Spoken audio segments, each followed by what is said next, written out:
had a window fall on my head from a 10-story building like a few months before. You should have died. Yes, very much. That's why gratitude is very important to me. Holy cow. So What, it just fell out of its I was place? walking on the sidewalk in downtown LA, and a window fell from a 10-story building on my head, and it crashed and it landed. And Was it a single pane? Or it was a single pane, yeah. Okay. And, well, I don't remember seeing it. I thought somebody threw like a fucking anvil on me. Can I like it? Sure. It hurt, and to this day, like I can't really like look up that well. But I am Josh Galindo. I've built several successful businesses utilizing the one tool everybody has, the mind. I am here to guide, coach, and prepare you. We will debate, discuss, and grow our minds together so you can obtain your own success. Fuck average, be legendary. This is my podcast. Hey guys, what's up? I'm here today with Chava. The guy is a marketing freak, an entrepreneur, an immigrant, if that's an appropriate term. At least was not born in America, has made something of himself. A real G. I'm excited to have him. Stay tuned. We're going to talk about a lot of fun stuff. What's up, Chava? How we doing? good. Good, man. Good to meet you finally Likewise. in person. Yeah. I know.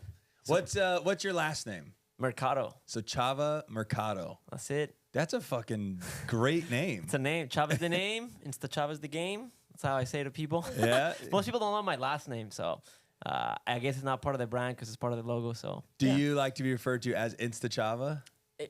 No, it's Like, just what's easier. your brand? Is it Chava? Is It's it Chava Chava. Mercado? Most people would be Chava. I'm trying to like move towards the Chava Mercado, and that's what the logo is and everything. Yeah. But Chava is just easier to remember. People remember that. Okay. Yeah. No, I was just curious. Mine's I am Josh Galindo.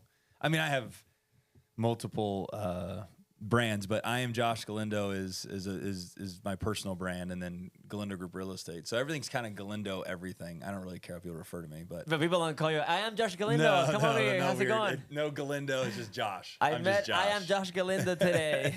That could be a little awkward. But you can say I met Chava. There you go. That's See? easier. Yeah. Yeah, I think that it fits. I bet Chava Mercado is too long. I don't know. So you, so this podcast, we started trying to find our way on what I've been doing it forever, and I've been doing it for fun. And it started out with a different name, and then another name, and this started at my dining room table and evolved into 5 different sets, and here we are. Okay. This is a great set, by the way. Thank you. That's what I keep hearing. I'm actually quite. I go to several ones. This is cool. Thank you. This is very cool. It's really cool to hear. Yeah. I'm grateful to hear that because I'm still such a perfectionist. I'm like, but I've been told a few times that it's a good set. So hearing that's reconfirming it. But we like to interview people that are living legendary. And what does legendary mean? It just means that it's outside the norm of everybody else. And already in the 5 minutes that we've been interacting, nothing about you is the norm 9 to 5 guy. You're living a legendary life. Do you agree? Yeah, I love a blessed legendary life. Yes. Okay. Full of gratitude. I just saw you have a Be Grateful tattoo. Yeah, dude. I'm a big thing. I'm a gratitude guy. Yeah. It's huge. It's a game. You know what I did? I cold plunged right before. I had to get my cold plunge in today, and I was late here by like 2 minutes, but I cold plunged for 2 minutes, but I had to still do it. And that's when I do it, it's all a space of gratitude. I start with my brain. I start with the top of my body and all of the things that I'm grateful for and work my way all the way down. So I was like, I'm grateful for my brain. I'm grateful for my ability to see. I'm grateful for my ability to hear. I'm grateful for my ability to smell, to taste, to be intimate with my wife, to be able to stand, to be able to hear, to be able to, like all these other things that like you could not be grateful for. You forget all of these basic things that like are so massively important. And what a shame to not acknowledge them. You don't realize how many things. So just today I sent a message to my wife and I said, I heard this thing this morning. It says, what if we woke up today and we only think the things that we had left were the things that we were grateful for yesterday? Ooh. So what if you woke up today and the only things you had left were the things that you were grateful for yesterday? So now you start thinking, like, I'm grateful for my soap, my shower, my girl, the dogs, everything. Yeah. There's so many things. Yeah. Because I don't want to wake up tomorrow without those things. No, my goodness. I know. We don't even realize how much good is happening in our life. It's good. Unless we live a blessed life. Yeah. So tell me a little about you. Who are you? Yeah, Who sure. is Insta Chava? I love the Insta Chava. branding. The guy's branded to the max. If you're not watching and just listening to this, he's got it everywhere. I love the backpack. Okay, start there. LED backpack. Yeah, It says so Insta Chava on Where's it. the camera? I don't know which camera should be pointing. There you go. There it is. So this started sort of like, so I say Chava's the name, Insta Chava's the game. Really, the backpack idea came about. I wasn't even doing Instagram posts or anything. It was just more to get attention, to get leads generation, and it was just like that. So I would go to these conferences and I would wear the backpack, and then people would stop me and I would take pictures of people, and then I would put their faces on my backpack, and then I have somebody else film their reaction when I walked in front of them, and then it'd be really funny. So then I was like, what if I started doing with big sellers? So I would go to these conferences and I take pictures with Gary Vee or Patrick Bet-David, and they don't care. People take 100 pictures with them every single day. Yeah. But the moment that I put Patrick Bet-David's picture of us on my backpack, and then I showed him, he was like, whoa, that's different. So then he's posting our picture. So now he's giving me access to his audience and to all these other people. So then I went to, of course, a YouTuber's like social media convention, and I took pictures with all of these like TikTokers and people with like millions of followers that I don't know really. Is this like when you were first starting? This was just at the beginning, how I like got like my first followers at the beginning, because I just started social media 2 years ago. Wow, man, you've had a lot of success. Yeah, I had less than 1,000 people at the beginning. That's incredible. But and so people would naturally just share it. They'd be like, that's kind of cool, and so that would expose me to their audience. So who I am, I mean, What's your message? What's the Instagram? What do you said leads? What I like to not research everything about you guys, because then it kind of strips the organic question asking. I love it. So, what's your business? So how do you make money? How do I make money? So I have several businesses, but the main business is in Motion Media Group. We do mobile billboards. So I do ads on trucks. Okay. So I have 15,000 fleets across the country of trucks. So you have the branded trucks that go around the, freeways or whatnot, and the ones I see is the chicks on the side going up and down the strip. That's it. So I know you live in Vegas. Like so 702-500-6969. You know the number. Whatever it is, yeah. I'm just kidding. It's been around for like 20 years. That girl is a grandma now, by the way. Oh, I've heard that. That billboard's been around for like 20 years. It's all faded. Yeah. But is that the business? So not the one that goes on the strip. So for instance, like when you see an Amazon truck, a Prime truck. Yep. You would naturally assume it's got Amazon products, right? Yeah. Or a Target truck or a Coca-Cola truck. Yeah. So brands like Coors Light pays us quite a bit of money to put their logo and their branding on these big semis. So the consumer thinks that Coors Light is inside the truck. So the product is not inside. It's carrying tomatoes or couches or whatever. Sure. But we have Topo Chico, we have brands, and then like influencers started putting their names on it. And so we started doing multiple things. So we have a whole fleet of branded trucks across the country. But I didn't grow up and be like, one day I'm going to put ads on trucks and that's how I'm going to make money. I went to school and I was doing social media, but I was also doing marketing. And I was looking always at the billboards. And if you see here, you got some billboards. So if you see, it's cutthroat. Yeah. Like the competition. The lawyers here are cutthroat. Oh my gosh, yeah, they make them very expensive. They do. Those guys. They do. So I have lawyers that are my clients because I was like, hey, listen, you have to compete with this guy's money. You have to compete with the Cosmo. You have to compete with the Win and the new artists. So I have a fleet of 100 trucks here in Vegas. Why don't you just put your brand on the trucks? And these trucks have access to gated communities, have access where billboards are not allowed.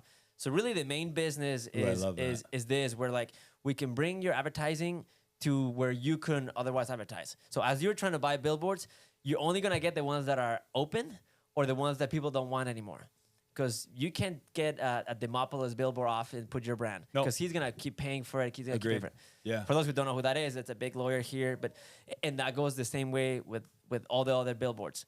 You have to give it away for somebody to grab it. Sure. Well, that's where I come in and be like, I have 100 of them and they can go anywhere and for a fraction of the cost.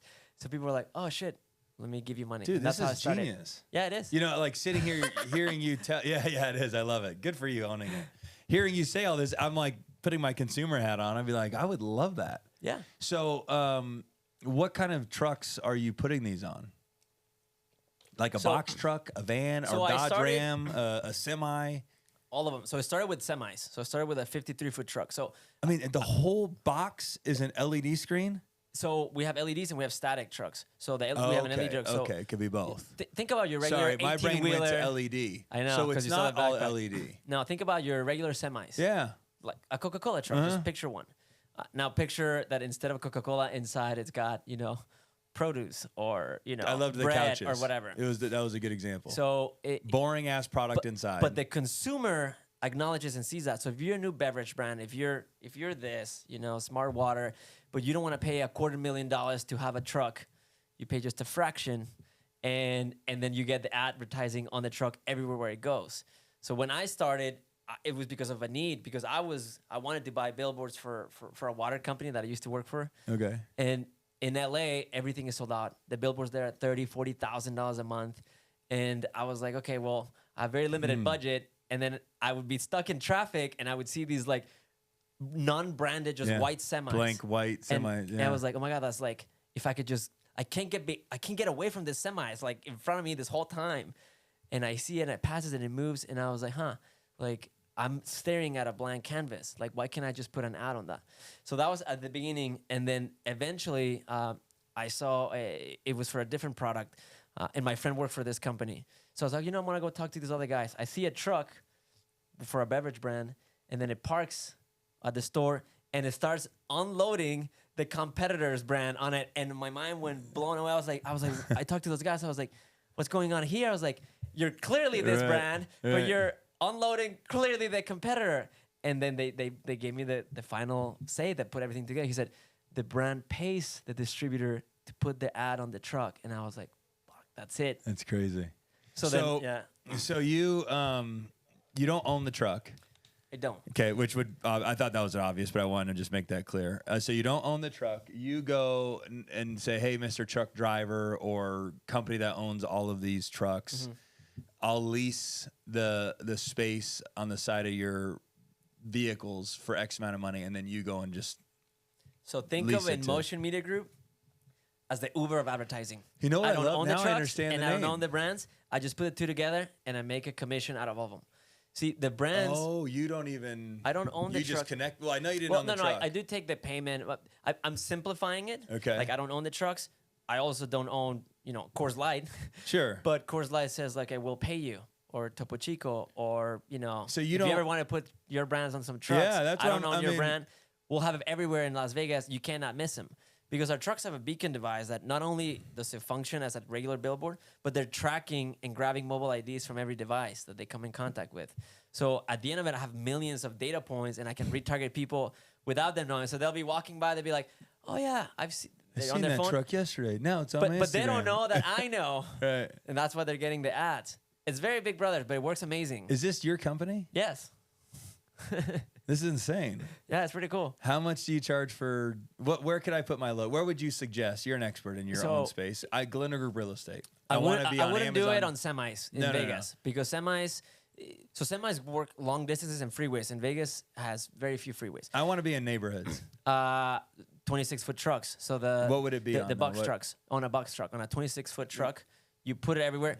Is that Amazon? Is that what company? No, it would be your. No, I know, but like, what would the truck be delivering? I'm just curious. So some of them deliver popcorn to the hotel. Some of them deliver bread to the store. Some of them deliver TVs to their homes. Like, I got a lawyer that called me. He's like, I can't get away. Like, he said, like, my daughter's like a boyfriend. Like, I can't get away from your dad. Like, I'm looking outside the window, and here comes a truck with your dad's face on it. Yeah, I love it. So like, they're everywhere, and that really is it. Like, these trucks are ants on the road. Think of every product that's delivered everywhere in Vegas. It needs to be delivered by a truck. Sure. You're not carrying it. No. So I have access to all of those. Okay. And then we started in Southern California with just one product, the big semis. And then we moved to, big semis have some, I would say non-positive things where like they can turn into smaller streets, or the Department of Transit says you're not allowed to be there because you're too heavy. Mm-hmm. So then our clients would be funny, all the weird shit you have to learn. Can we get smaller trucks? I was like, that's it, 26-foot trucks. So then we paired up with a company, and we paired up with someone who's in logistics, and now we have access to 15,000 trucks across the country in all 50 states. And we activate all over. Like, dude, our trucks are making money as we're speaking. You've got to be making millions of dollars. Well, the company makes millions, yeah. And I pay myself a salary, and What do you do with the rest of the money? You reinvest it? Yeah, I have a few properties in real estate. I have other companies. I mean, I are buy you still Teslas growing? for fun. Is this about social- you take the money and reinvest it in the company, or do you feel like the company's up and running? It sounds very healthy. The company has been profitable since 3 months. Yeah, I'm sure that was a quickly. But actually, I should back up because that's actually probably like a good story. So I went from $7 to 7 figures in 12 months, and it's a big change. Like if you don't know how to handle money emotionally, dude, I believe in you this will so much. blow it. You will Love blow it. it up. So if you don't know what to do with money and money just comes to you, you'll blow it because you have to be emotionally prepared to handle money coming in. And I never knew money, and my parents didn't know money. And I grew up in Mexico, moved to the U.S. when I was 16. I learned English watching Seinfeld. Yada, yada, yada. 20 years later, we're here. If that's not legendary, I don't know what is. I say this all the time. I've interviewed so many people between my agents, between podcasts, between meeting people out in public. I will have the white American man sitting in front of me complaining about how he can't make it. And then I hear, you got a little chuckle out of that. And then I go and talk to the Hispanic female who owns 8 rentals, flipped 20 homes, has $500,000 in the bank. To me, I want to slap these fucking American dudes. Well, it's kind of like cornflakes, sort of like not everybody, but there are some harder working people. And I think when you come out with a struggle, your mentality is like, I'm going to go all in. Totally. So I worked. So I have an education, my master's, everything. So I went to school. So you are formally educated. It wasn't just street hustle. Well, I went from, learning English as a second language as an ESL to, being second in like high school. And then I went to university and I got 2 degrees. And so when I started doing marketing, I started saving a little bit of money. And then I worked for Essential Water. Do you know Essential Water? The black label. I drink all the time. Yeah. So that's a whole different story, which is awesome in itself, how I got that job. But I started working for the company and I loved it. And we grew the company and the company blew up. I mean, nobody knew. And all of a sudden, because of this water, I'm catching footballs with Patrick Mahomes and I'm hanging out with like dropping water off of, it was just a big, big thing for exposure. Once I left Essentia, or once my job was kind of cut and everybody, like about 120 people lost their job by a decision from a vice president of marketing, I had pitched that idea of the trucks to her. The second week of the job, I said, hey, I got this idea. Instead of spending millions on this and that and this, why don't we put ads of Essential Water on these trucks? And then people are going to think like, what is this water that I see the trucks everywhere? They must be delivering everywhere. And then she reached out, and this is like, I remember this very vividly. She said like, oh, you're only 2 weeks in the job and you're already trying to change things. And so then I just kept my mouth shut, but that idea was always lingering in the back of my mind. And, fast forward, she lost her job and become a millionaire. I was like, this is a great idea. Like, I don't know why you didn't want to do it. But so because I lost the job and I had some money saving, I saw my money go from like 100K to like 80K. And, red flags start moving in. Sure. And then 80K to like 50,000. Now, when you lost half of the money that you've saved your entire life, like things start happening inside. You start kind of like freaking out. And then it went to like $20,000, $10,000, $5,000. At that point, I was like, I'm going all in. Now, this is the time right around COVID. So my mom was sleeping on the couch. My girlfriend had lost her job, and then we had a dog. So I saw my account dwindle down to like $7. Wow. And there's this thing where a block away from our house during COVID, there was this restaurant that would sell burgers, and they had this like neon sign, and it said like, $8 lunch combo. And I couldn't afford it. So then I looked at my girl and I was like, one day I'm going to be able to afford taking you there. And it sounds so sad, but that was the truth. And so then you fast forward and I get my first client, and my first paycheck was $247,500 for my first huge. client. So that's what I want to show. So I don't believe you. So show me proof. This is the $247,000 check. So I have it now at home. My check. That's a beautiful. I love that. I don't know if I can see that. Yeah, it's showing up. Well, I blacked out obviously who it's from and whatever, but it's $247,500 to Motion Media Group. And the first thing that I did with that check is I took my girl to buy the $8 burger. I love it. Where's that at? You can tell that man looks like he's stressed, bro. Yeah, you look stressed. That man is not doing well. Where's this place at? I'm trying to look at It's in Torrance. Oh, okay. It's not Vegas. No. So we lived in LA, and so yeah, man, that was the first thing that I bought with that check. Wow, that's a fatty, bro. Yeah, it's very nice. So, but also, I've never seen something like this. Like, I've never had that much money. You know, I worked for 10, 15 years to earn $100K. Like, what am I going to do with $250,000? And, you know, all of a sudden, like, I could breathe. And then the company, then they started growing from there. But then COVID happened, and, you know, what I thought was going to be the end of the company actually skyrocketed. It improved it. Because the only thing that was open during COVID were restaurants and food. So our delivery trucks were everywhere. Crazy. Yeah. That's incredible. So what do you do with the social? You pump out on social media to attract more clients? So at the beginning, educate them on this product that you've got? At the beginning, on the first 2-3 years, media? I never posted anything in social media. And so actually on June of 2022, so almost 2 years ago, was my very first reel. And if you like scroll back enough of all of the posts now that I have, you'll see my first reel, and it's really like me coming out of the gym, and I'm wearing like I'm in my car, and I'm wearing like a tank top. And as a joke, I grab my phone, I say, all right, to all my 7 followers that are watching this, I want to become an influencer. And I was just messing around. And if you see it, the thumbnail is all crooked, and I knew nothing about like what I was doing with the social media. But then that video got like the most reception. I was like hundreds and thousands, and I was like, no way. And then I'm like, the next day I'm in my garage. I was like, did you guys like this when I'm talking about myself and this? And then all of a sudden I was like, I'll start talking about what I do. And I started talking about emotion and about the brand and about gratitude. And I think my third or fourth video was about a gold string. So I have this string around my neck. Okay. It's called the gold string. And goal? Goal, like a goal. Like you put a goal. Yeah, GOAL. Yeah, and this is like, once you complete the goal, you cut the string. Yeah. So I met a woman who holds the Guinness World Records for climbing the 7 summits of the world. And she climbed like, she was running a $300 million company, but at the same time, she was climbing like these badass mountains. And she said like, nothing compares. Like, I've climbed the corporate ladder. She's a tiny little woman. Yeah. Susan Erschler. If you see this, I'll send you a picture. And I took a picture with her. And she said, nothing compares to like being at the summit of the world. So then I climbed Kilimanjaro 3 years later, and I put it on my heart. Oh my goodness.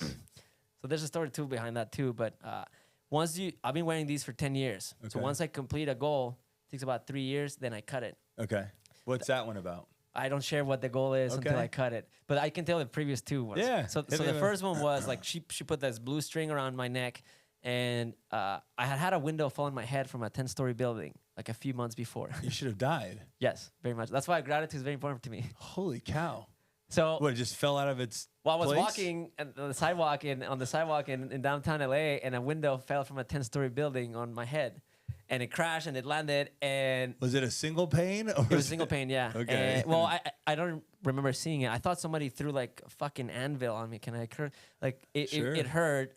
And to this day, like, I can't really like look up that well. But so then after that, someone came out of the Starbucks. That's right where it happened. Like, dude, are you okay? Like, a window just fell on you and you're bleeding. I was like, what the fuck? You probably weren't all there. I mean, So yes, of course. And so then I went to rehab and all this. I had to sell my car. I couldn't, it was a whole different story. But that happened on November 20th of 2013. Okay. On November 20th of 2016, exactly 3 years later, I was landing in Africa for my first day to summit Kilimanjaro. Like, I purposely said in my mind, like, I can't really walk or move, but I'm going to train my ass off until I get to the top of this mountain. So I had this idea, and I climbed Kilimanjaro, and I summited it. And when I came back, I cut my blue ribbon. Okay. And I was like, okay, so what this does is that it reminds you of a long-term goal. Yeah, every day. Because it's not pretty. You feel it, you see it, yeah. I shower with it, man. I run with it. Yeah. I hide it. But the reason why I brought it up is because if you look far enough on my reels, that was like the third reel that I posted. Because I didn't really know what to talk about other than things of how I do things. Sure. And now I've made that reel about the gold string so many times because it's the thing that most people ask. What's that thing around that neck? What's the thing? And it just shows very clearly. And I always like explain it's a gold string. Like, it's fascinating. Is that something you made up, or is that pretty common in a culture or common so in she a told me that community? when she climbed Everest, the Sherpas at the bottom tied a string around her neck for safe passage, and those who come back, they get to cut the string and leave it on the mountain. Wow. And so she put it around. I was working at the time for DirecTV, so there was like 300 guys, and she was like the speaker of, motivator of the sales guys. And I never forgot that.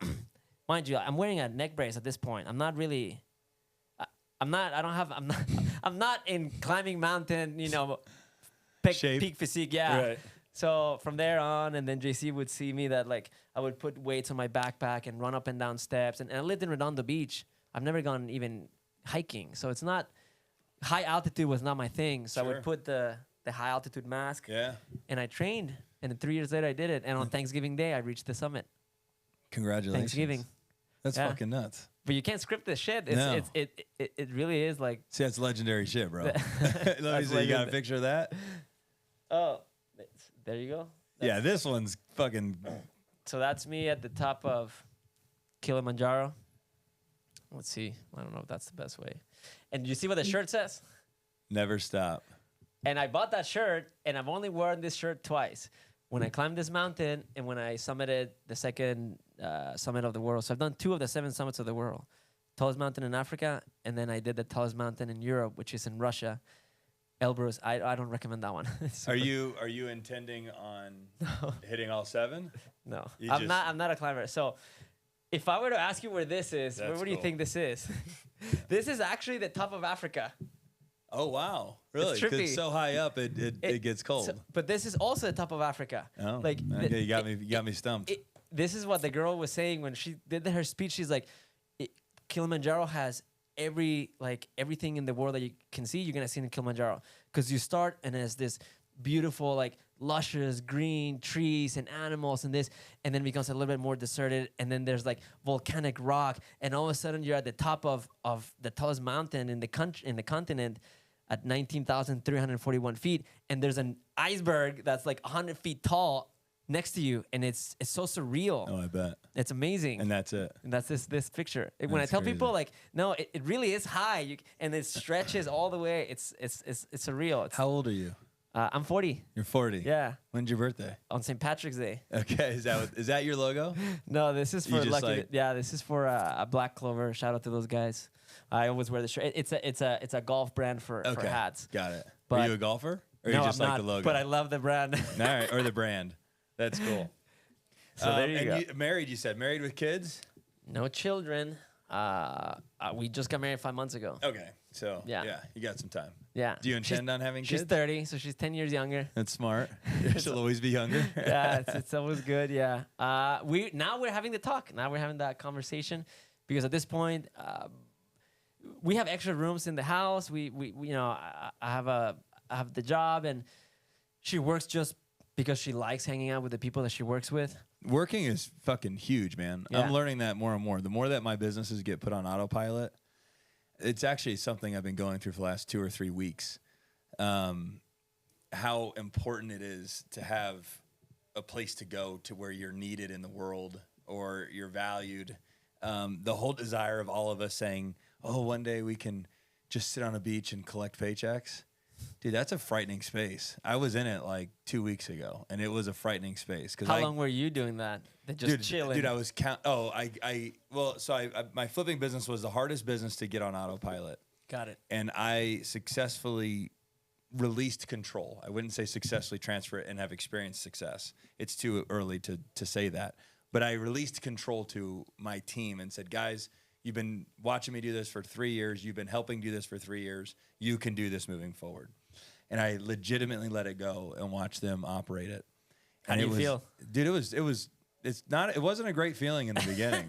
One, I had to actually, I always say, whatever you normally do in a time of challenge, whatever you normally do, just don't do that. And that way it breaks the habitual decision-making that most humans will make that could be self-sabotaging. So for me, it was like, what would I normally do? I'd want to go and re-inject myself into the housing business to validate what I'm experiencing, to validate myself. But I was like, okay, so just don't do that. So I had to just sit on the sideline and just let them do their thing. Let them make their own mistakes. Let them recover from their mistakes. not having dad there at every second going, wait, ooh, no, don't do that, and catching them. It was like, let them fall. But you have somebody that manages. Well, there's the team. 7 of them. Yeah. I mean, so there's a lot. You got to put somebody in charge of what the I did is I responsibility. took the flipping business and I broke it into individuals. And I learned that lesson. I'll share it with you in the event that you ever need it, or anybody out there listening. There was times where I would take because I was a one-man show, flipping 125 homes a year. Damn. Just me and 2 other guys. And I was a great leader where I could just say, do this, do this, do this, do this, do this. And I was buying them. I was identifying the deals, representing my investor as the real estate agent and closing the deals, designing the deals, renovating, managing the renovation of the deal, then listing the deal, and then selling the deal.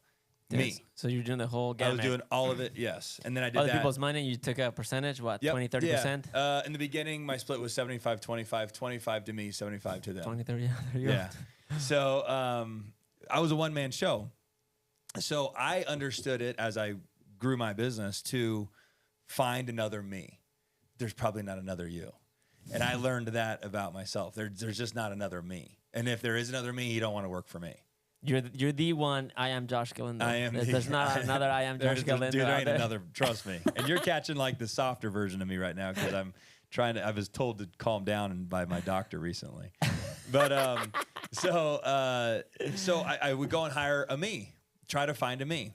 Well, if that person leaves or gets ambitious or anything happens, or I have to let them go, which however it goes, I lose my whole flipping business, right? Because it's all one person. I trained one person. So what I took and learned from that is that I broke the flipping business into 7, really 6, but you can say 7, 7 spaces. There's acquisitions. There's a realtor that handles the acquisition once it's acquired. Then there's a designer. Then there's construction. Then there's a TC. And then there's a CFO that funds everything. And then there's a handyman that runs around. So now my business is, if any one of these people leave, the whole thing doesn't collapse. I can easily replace each one. You remove one part and you can just plug it back Or in. if they're not efficient or they're not operating as a true team player, then I can just delete them and replace. But your expenses also grow. So like people a lot of times they're like, I don't have time to hire 7 people, or I don't have the money to hire 7 people. Like you have to grind like you did at the beginning. Most people don't realize that. Yes. 100%. I'm sure you heard Tony Robbins say that like most people get rewarded, in private or in public for what they practice for years in private. And they may see you now, they may see this or the cars, but they're like, they didn't see me when I was banging the thing, moving, yelling at people, checking stuff up. Like, there's just the hard stuff that people have to go through. They did the most humble visual I can give to people is there was a time when I had like 8 real estate signs in my garage, and a post hole digger, and an Audi A7. And thank God the Audi A7 had a little hole in the back seat where you could put it down and the skis could like slide through. You know that hole? Yeah. Okay, well I use it for my post hole digger and my real estate sign. And every flip, I would go out front and I would dig the post hole, or the hole with the post hole digger. I wish there was footage of this, right? Like those are the kinds of things where like people don't realize. No, they like, don't. And my point in saying that is that was the level of grind that I was doing. Now take all of from that low level $40 task and up, I was doing all of it. Yeah, so what they see now, it's they don't have any clue. So even though I started social media 2 years ago and I started a company 5 years ago with the In Motion, think about like I wanted to do 3 trucks in a year. That was my original intention, and I'm doing the math. I was like, I make $500 to $700 a truck. That's like $2,000, extra month. And in my mind, I was like, that's like 20 grand annualized. Yep. And I was like, man, that's a big jump, 3 trucks. Well, my first deal comes in and they want 20. And I don't even have 20 trucks. So think about what it takes to brand 20 semis. Oh, bro. You need 53 by 8-foot banner, and each truck needs 2. So you need 40 rolls of 53 by 8. I don't have a warehouse. I don't have the storage. I don't have the people. I don't have the installers. I don't have the light. I don't have the framing. But there's so many things that go behind it. So my head was like, But I went for it. I was like, oh, sure, I got this, no problem. And I'm shaking because at the time, like I was like, oh my God, like what am I gonna do? Like I Can I can't pause you before I lose Yeah. it? My train of thought on it's totally in line with what you're Yeah. saying. I love what you just described there. You didn't sit down and say, okay, what are all my problems that may happen? Yeah. Well, I'm going to need a warehouse. I'm going to need 50 trucks. I'm going to need a guy that can put the vinyl on the side of the truck. I'm going to need this. You said, when the problems show up, I'll fucking address them. I'll make it happen. I'm going to go get the business first. And Make so it many people happen. sit there and try to plan out every hypothetical problem, and will spend months or years planning Aligning the pieces. hypotheticals that may never even happen. And then they never go out and get the business. Yeah. But please finish your story, because what I just heard you say there is that you didn't care about any of the potential problems. You went and got the business and then figured out how to service the business. Yeah, well, it came from what you were saying, because you're saying how you're like digging the holes and everything. So at this point, I'm also the photographer, the videographer. Like I have to create the recaps, everything. So I would literally drive in my car, jump off of my car, and follow a truck that's passing by at 60 miles an hour, get a 3-second To show video. your and, client? yes, and I would get it back in my car and chase the car, drive around, filming with my hand, and it was crazy. That's incredible. It's crazy, and I have videos or pictures of where I'm standing on top of the bridges on the freeway, where I'm like, guys, I guess this is the CEO thing, but nobody's listening, because these are just things that I was talking to myself on my phone, but I never posted this stuff, and I've never posted any of these things. But those are the things where like they see now, but nobody saw me like getting in my car, running, taking pictures. Once the truck goes by, then you miss your shot, and I'm there for like 2 hours waiting for one single truck to pass by. So with the sunset coming in, like the cars in the background, did I capture the sign so that it shows where the truck is going? Like now, my first employee was JC, who's my senior marketing manager now. And I asked him, like, if you're gonna come work at this company that hasn't made any money, are you willing, to leave being a DJ, real estate, everything, and then just come work for me? And his first paycheck, I paid him out of a personal check. I gave him $1,000. Wasn't even the business guy. I didn't have anything. Right. There was no money coming in. And he came in and he trusted. And look at him. He's here now, and he has a wife, and he's got 2 beautiful kids, and his life is very different. Yeah. And Good you can for see him. how things are And you. like impacting. But he's seen me, Yeah, he do the watched you when crazy you were stuff. really grinding. He Yeah, was there yeah. in the beginning. very much. You so. know, those guys are the best. And when you find them, man, it's like, can you please tell the world? You almost want them to just vouch for you. It's like, tell them how fucking hard I worked for this. Yeah, so that's dude. cool. You got your Most guy. people don't realize what it takes to they just see a picture. I was like, that's a fucking sim. And so then we did this campaign that we called a 300-foot billboard, and that's putting together 6 semis driving from San Diego all the way to LA. Do you understand the logistics? Did you break it in, like the all of logo them was together. broken into pieces? Yeah, all of them are together. Boom, boom, boom. And together it created the logo? It was a Blue Moon campaign. I think Oh, this is one. awesome. And so people were like, "Blue Moon, where's the party? Where are you guys going?" Like, but it wasn't carrying any Blue Moon. It was just us. And then going up to the SPs, just like the LA, big like the SPs are. It's almost like the Oscars for sports. Okay, yeah, I've heard that. Big, red carpet event. But the point is, like, everywhere from San Diego all the way to LA, these trucks were like lined up, moving together. Not And letting anybody get in You between. cannot not see them. Yeah, It's I bet. impossible to not see them. And so now we have drones and we've shot, and it's like such a cool thing how the brand has like changed. That's incredible. Well, congratulations on that. It's That fun. sounds like you've. So what's the next move for you? So we developed a new product. There may not be. Sometimes it's like, I'm chilling right now. I've worked so hard for this much. No, I got 3 more years of really hard grind, and 2 more I'm giving myself on a maybe. But at 45, I think I will accomplish what I think I'm setting out to do, because I want to be a family man and I want to be there. But at any point, so we start with the big semis, 53-foot trucks, then the box trucks, 26. Yeah. Then we have the LEDs, which are the ones that you see here in Vegas. Okay. This is small. Now we have this like LED one-way basically mirror that goes in the back of the windshield of the cars. I have it in my car. When you come out, you can see it. Yeah, it's okay. But that thing is basically like an LED, like the backpack, but it's rotating different ads that companies pay. And I have it installed in 100 Ubers here in Las Vegas. Wow. And the driver can see through it, and it's amazing. But that's it's an amazing product. And second, I'm flying to Chicago. Maybe we'll see. I'm investing in a beverage company because I love beverage companies. Like I love creating a brand, building a brand, and I have That's this all like a beverage knockout. company is. It's just a brand, right? It is. This one happens to be different because it holds a patent that nobody else has in the world. And I'm like, I am so drawn to it. It's about honey. I can just talk about this in a small way, but just like seltzer becoming its own category or wine, beer, whatever it's all category.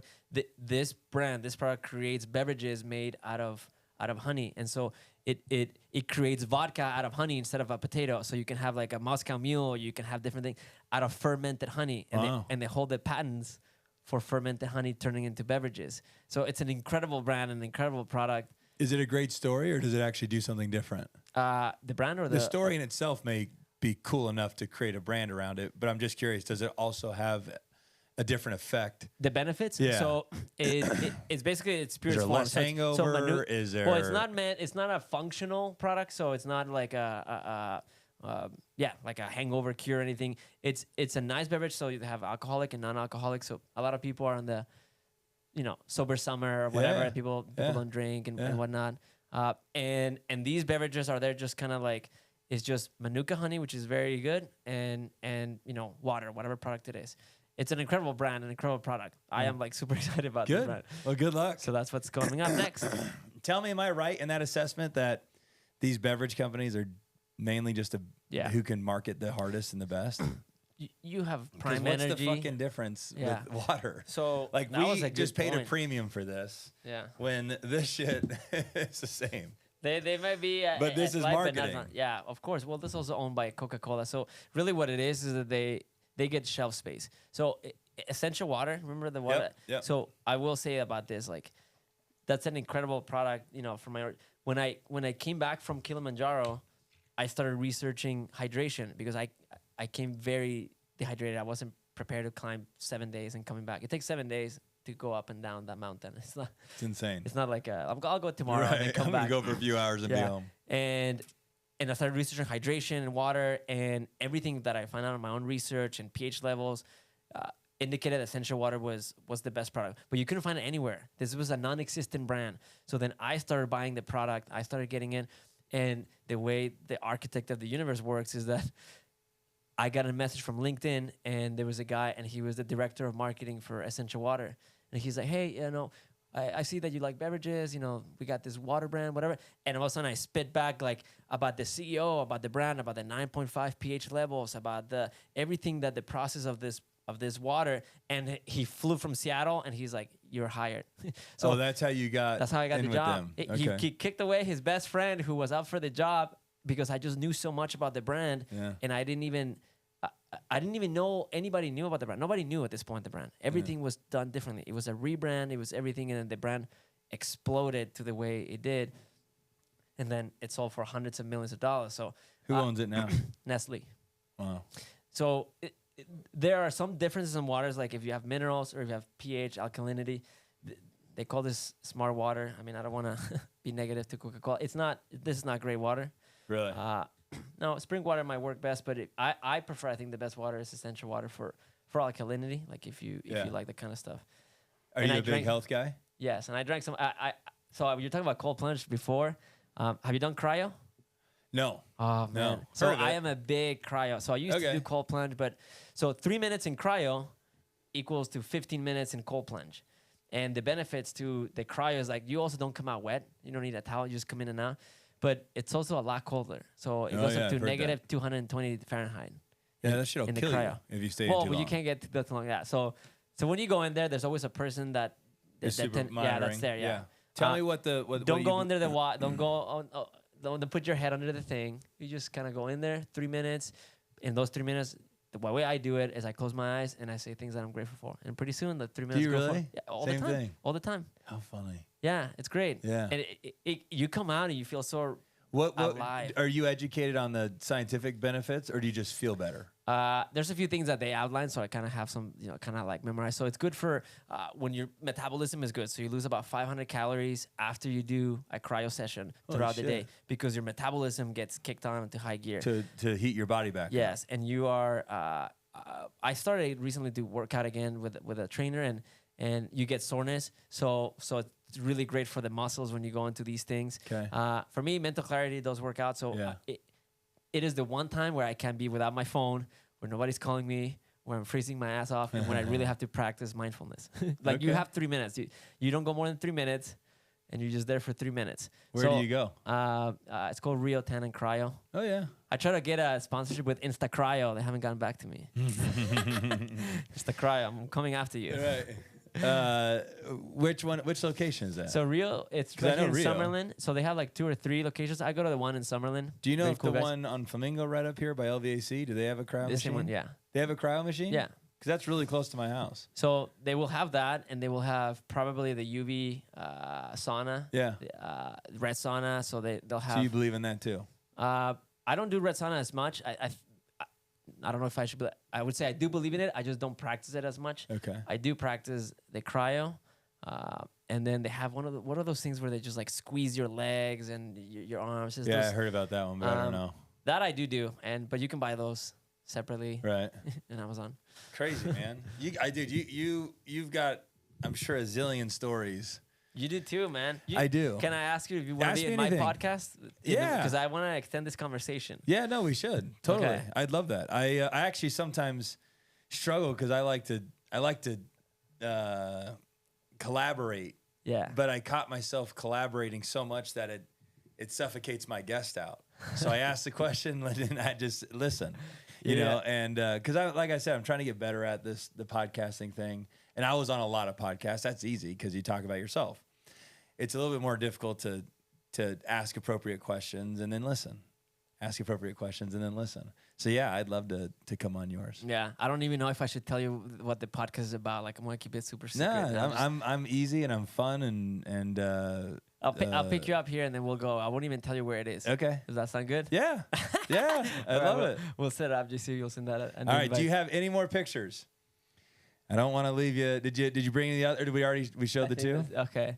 Yeah. That was genius. So usually the when they ask about the money, the check story comes out and then the burger. And so I was like, okay, we should put that on pictures on one thing. So yeah, it makes it easier. It's easy. Are you selling anything other than your advertising business? So yeah, so we have social media. So we help people grow their social media brand. So now In Motion does digital marketing. We got the trucks. We got digital marketing. We also do social media, so we help people with their editing, with their videos. We scale brands. We've got clients from Miami all the way to San Diego. And the backpack, honestly, I'll talk about that. This backpack that you can get at theledbackpack.com for only $189. Honestly, I've made over $100,000 with this backpack. And people are like, how did you make that? I was like, it's very simple. People catch and they say, like, what do you do for a living? And that's where I make the money. Right. It's not that I'm selling backpacks and just slinging them in the market, but wherever I go, people stop me and they're like, hey, I've seen you here, I've seen you there. Just walk down the strip and you'll get a client. Yeah. Like, I go to any conference and I'll get 2-3 different clients because of the backpack. So if I charge a client $5,000 a month, I've made $5, $10, $15K a month out of that backpack. Yeah. No, I always say it about the social media game is it's our job to get you the views.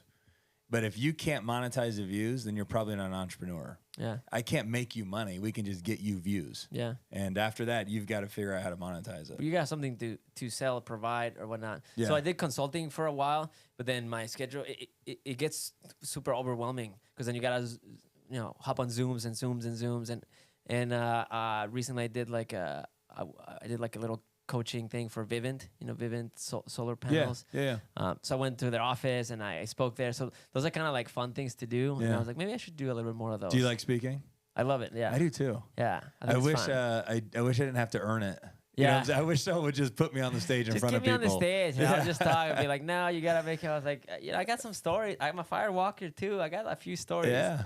That's what I feel like. I'm like, I got great stories. I overcame a lot in my journey. I know I would inspire a lot of people, but are you from Vegas? Yeah, born and raised. Oh shit, you should be in a museum. The's not that many of That's what they locals. say. That's what they say. You're born and raised here. Went to school here. Everything. Born and raised. Went to school here. My mom was born and raised. Went to school here, and then her dad was born and raised. So if my kids stay, they'll be 4th generation. That's wild. Yeah, Do you ever want to live anywhere else? No, I don't.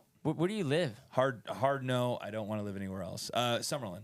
Got it. We may be neighbors. Where are you at up there? Summerlin. Where? What? I'm the last house in Summerlin, all the way when you take. What's your zip code? 89138. 138. I love 138. Yeah. I lived over there I'm in the Ridges now. Yeah. In 135. Okay, so we are like maybe 5 minutes probably. Yeah, nothing. Go out the gate, zip down by Red Rock. You're open to where you live. I don't say exactly where, but you know. I mean, yeah, I guess. Should I start having to worry about that now? Yeah, I mean, so it's everything. Man. Yeah, but that doesn't mean my neighbor just got robbed across the street. No, that's all my neighbors were all scared and panicked. Yes. Well, man, see, they can jump the ridges, right then they there. can. And I'm like, nah, I might backdoor. Well, yeah, I should probably. We'll leave it at that. But there's nothing to rob in my house. I'll leave it at that. I'm still willing to own that, dude. You'd have to. The only valuable thing you'd get out of my house are TVs. And those are big, man. They can't. How are you gonna take this? That's what I'm saying. Like, you're gonna walk this down the road. No, you can't. Like honestly, what I don't. We don't have fucking high end jewelry and bags and So any of that shit. I'll talk about that. So 2 days ago, I get a random phone number, and I was like, and I have cameras everywhere in my house. I do too. In the event anybody has a thought, like down to the closet. Down to so everywhere. If you try anything in my house. So I get a call a couple days ago and I don't answer, and I get a call again and I don't answer, and it's like a 702 number, and I was like, I know how these scammers are. They still find the zip code of where you are, and so I finally answer the phone, and the guy says like, hi, this is Officer, whatever it was, Ramirez, whatever. I can't remember the last name, the guy with the last name, and I said okay, and he's like. We just want to make sure we're calling. Can you confirm your address? I was like, no. I was like, what's going on? And he's like, well, we had a report that someone was breaking into your house and they were taking down the window screens and this. And I was like, oh shit. He said, your wife called us, and so everything is like starting to make sense. And they're like, we just want to check, like, did you have somebody, an appointment set, like someone that comes cleans your windows? And I forgot that I had set something up before. So my wife must have seen people climbing and taking down the windows, and I forgot to tell her. So she called the police. And then the police are trapping these guys. And so then I was like, okay. So I was like, yes, officer, I apologize. You know what? Let me just call my wife because she's going to be freaking out. So then I called my wife, and I was like, baby, I'm so sorry. I forgot to tell you. She was like, what? I was like, well, about the people, like the police, and the guys at the window. She was like, what windows? I was like, you call the cops because the people were breaking into our home.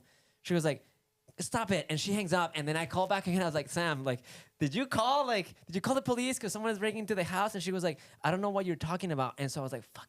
So then it was a scam. Because at this point I already given my address and everything because to the police officer. Now everything made sense. Like my wife called. I had set up the appointment. Understood, yeah. And so I'm calling back, and I was like, I hope to God like this guy answers the phone.